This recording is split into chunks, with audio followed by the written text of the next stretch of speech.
देश के करोड़ों घरों में एक ऐसी दौलत छुपी है जो बैंक में नहीं है, शेयर बाजार में नहीं है, बल्कि अलमारी, तिजोरी और लॉकर में बंद है। शादी ब्याह का गहना, दादी की विरासत, मां की चूड़ियां, बेटी के लिए संभाल कर रखा गया सोने का हार। भारतीय परिवार का यही सोना आज दुनिया की सबसे बड़ी निजी गोल्ड संपत्तियों में से एक गिना जाता है। अनुमान है कि भारतीय परिवार और धार्मिक संस्थानों के पास हजारों टन सोना रखा हुआ है, मौजूद है, लेकिन इस विशाल खजाने का बड़ा हिस्सा केवल बंद है, पड़ा हुआ है, रखा हुआ है। ना उसमें मालिक को आमदनी हो रही है, ना ही देश की अर्थव्यवस्था को उससे कोई फायदा हो रहा है। अब सरकार इसी सोए हुए सोने की अर्थव्यवस्था की ताकत को समझ रही है और उसी के इर्द गिर्द एक ताना बाना बुन रही है। खबरें हैं कि सरकार एक नए गोल्ड मोनेटाइजेशन मॉडल पर विचार कर रही है, जिसमें ज्वेलर्स की भूमिका बढ़ाई जा सकती है ताकि लोगों के लिए योजना तक पहुंचना आसान हो सके। तो क्या सरकार आपके गहने ले लेगी? आपको इससे वाकई कोई फायदा होगा या फिर यह योजना सुरक्षित होगी? समझिए.com में आपके घर, तिजोरी और लॉकर में रखे हुए सोने से जुड़ी हुई इस खबर का बारीकी से अध्ययन आपके लिए। बने रहिए मेरे साथ।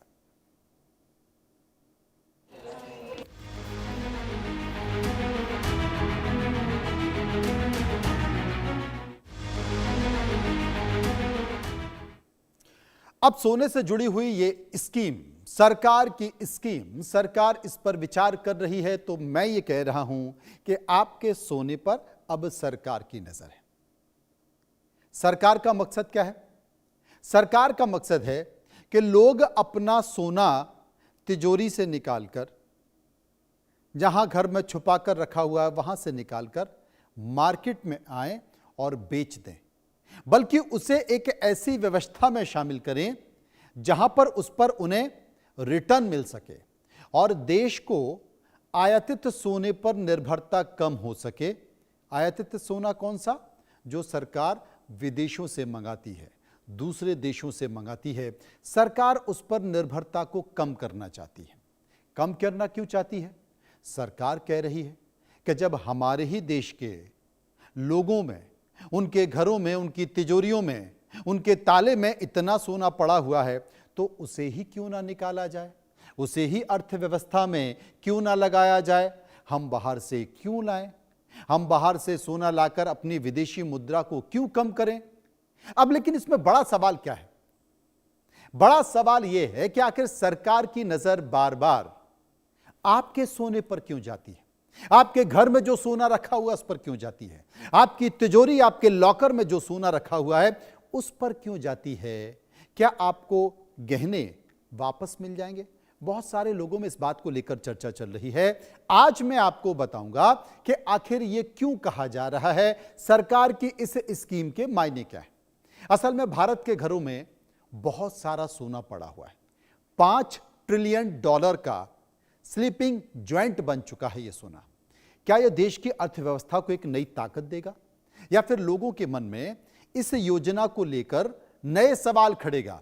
अभी बहुत सारे लोगों को, देश की एक बड़ी आबादी को सरकार की इस स्कीम के बारे में नहीं पता है, लेकिन मैं आपको बताने जा रहा हूं, क्योंकि सोना है तो फिर सोना है।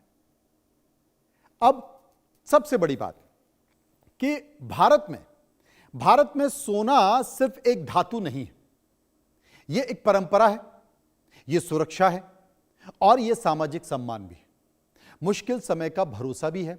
बेटी की शादी हो, त्योहार हो, निवेश आपको करना हो, विरासत संभालनी हो, सोना हर पीढ़ी का हिस्सा होता है। और यही वजह है कि दशकों से घर घर में थोड़ा थोड़ा सोना जुड़ता चला गया और आज इसका आकार इतना बड़ा हो चुका है कि अंतर्राष्ट्रीय विश्लेषकों में इसे दुनिया की सबसे बड़ी निजी गोल्ड होल्डिंग में गिना जाता है। मतलब आपके घर में इतना सोना रखा हुआ है जिसकी चर्चा पूरी दुनिया में होती है, भारत के लोगों में।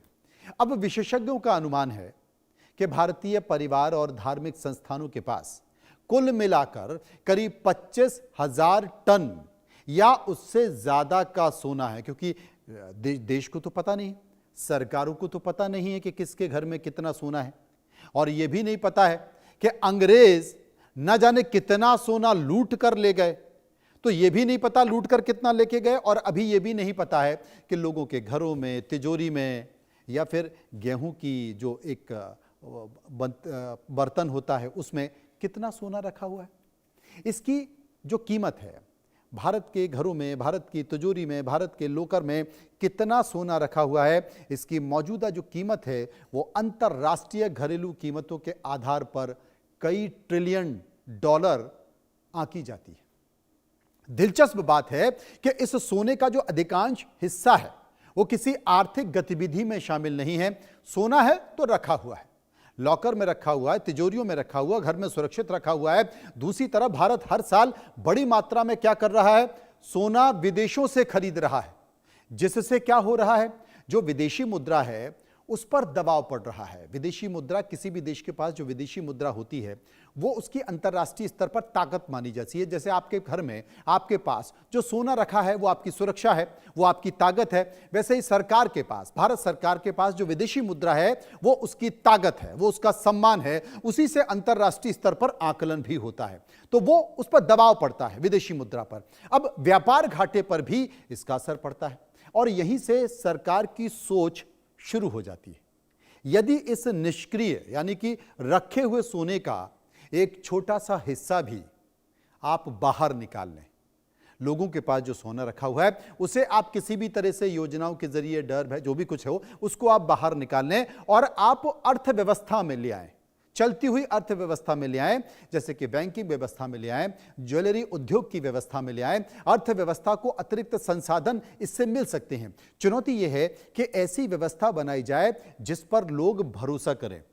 एक तो सरकार कोई भी स्कीम बनाती है ना, वो पैसे से जुड़ी हुई, तो लोगों को भरोसा नहीं होता, और सोने से जुड़ी हुई योजना बना रहे हैं तो लोगों का और भरोसा कम हो जाता है।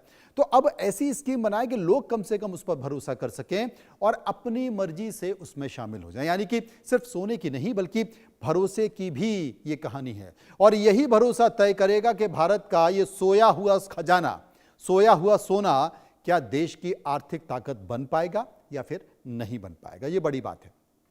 अब ये मैं आपको बता देता हूं, पहले मुझे यह बताना चाहिए था कि असल में यह स्कीम क्या है, लेकिन मैं आपको यह बता देता हूं कि सोने का अभी भंडार भारत के पास कितना है। असल में अलग अलग तरीकों से किए गए अनुमान में अलग अलग अध्ययन हैं, लेकिन सभी का एक ही नतीजा है कि भारतीय परिवारों के पास जो सोने का रूप है दुनिया का सबसे